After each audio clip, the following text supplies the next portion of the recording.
I got my first job in 1979.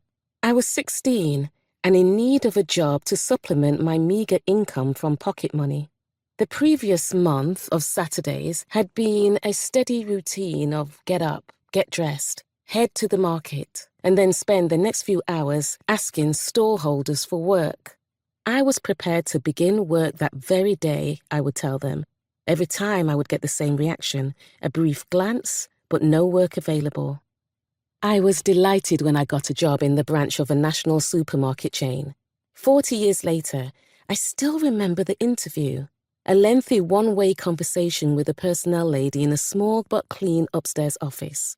After rattling through the standard questions, the interviewer, satisfied with my answers, laid out the terms of employment. £12 for 11 hours of work per week. I vividly recall her smile. She wore it throughout the interview, from beginning to end. It was a just warm enough professional upward curve of the lips, painted with pink lipstick.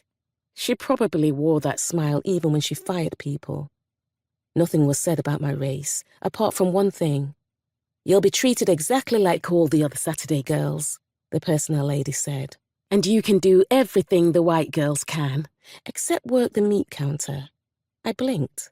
His smile didn't move. "It puts the customers off," she said by way of explanation. Totally matter of fact. There was no tension, ill will, or any kind of emotion between us. In the moment, I didn't think much of this information. Like many teenagers, both then and now, I was just happy to have a part-time job.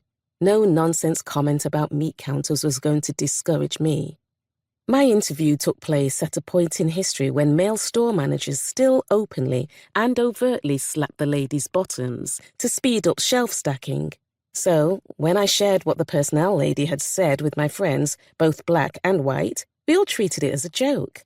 Without overthinking it, we laughed about the possible unpleasant connections between a black shop assistant and the meat counter.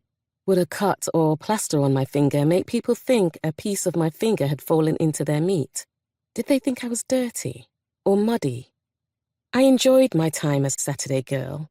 To me, age 16, the role was sufficiently exciting and varied. I trained on the tills, finding immense satisfaction in being able to punch in numbers without looking at the keys. And I got real energy from talking to the customers who passed through, taking what felt like several minutes to write out their checks. My customers were, on the whole, engaging and positive.